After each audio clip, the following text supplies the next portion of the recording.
How's everybody? Look, this is a little disappointing. I actually talked to the players on Friday about, I thought last year when we played, we gave some things away, and I really kind of want to take anything away from Ole Miss. They played a really good game, but, are you going to be a giver or are you going to be a taker? And, I think if you're going to be a great competitor, you got to take what you want. You got to compete that way, and you can't give the other team 24 points off of turnovers from the 30-yard line in. We had a coverage bust on the long pass, miscommunication. No, everybody wasn't playing the same coverage on the option pass that they hit. There's just a lot of things that we did that we controlled that allowed them to put us in a hole in the game. And, 17-3, we're behind 17-10 at halftime, and, we've outgained them 2-1 and played almost twice as many plays and didn't finish drives, and turnovers just kill you. I don't know if there's anybody that we could beat if we're going to give away 31 points. I really don't. So, the key thing for the players is how you're going to respond to the loss. I really was proud of the way our players fought back in the game to get the game 30-24. Then we gave up a big play, and then we got down by 20 points, and we fought back again and actually, had the ball with an opportunity, maybe to have a chance to win the game. So I really like the resilience of our players. They played for 60 minutes in the game. They fought back in the game, but, the mistakes that we made, all that we gave away, we could not overcome.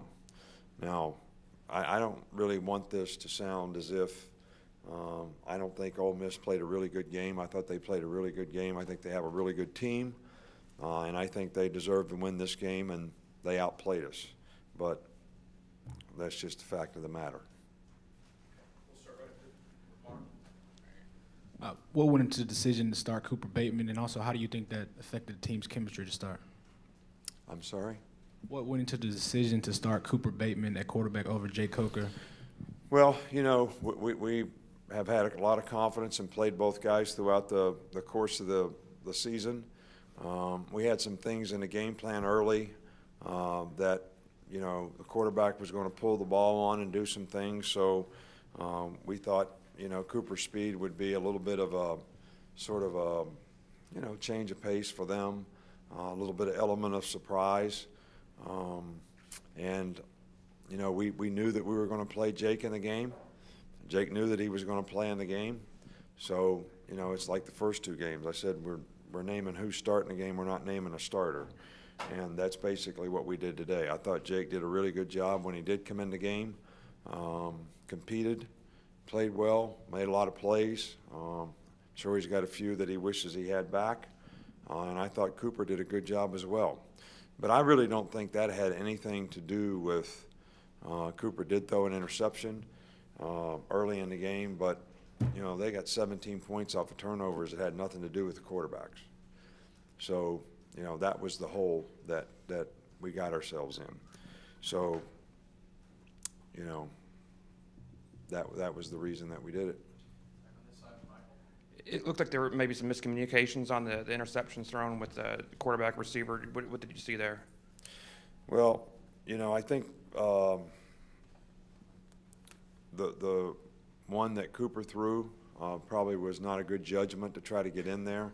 The guy got kind of jammed in the seam, and he wasn't really open, and then we overthrew it. And,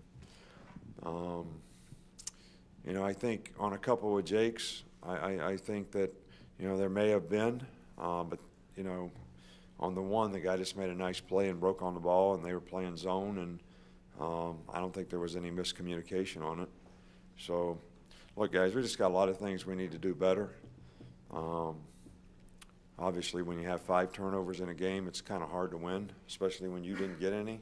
So we're -5 in turnovers in this game, and that makes it real difficult. In the second half, they had one fluke big play, but they also made a couple other big plays that were huge difference in the game.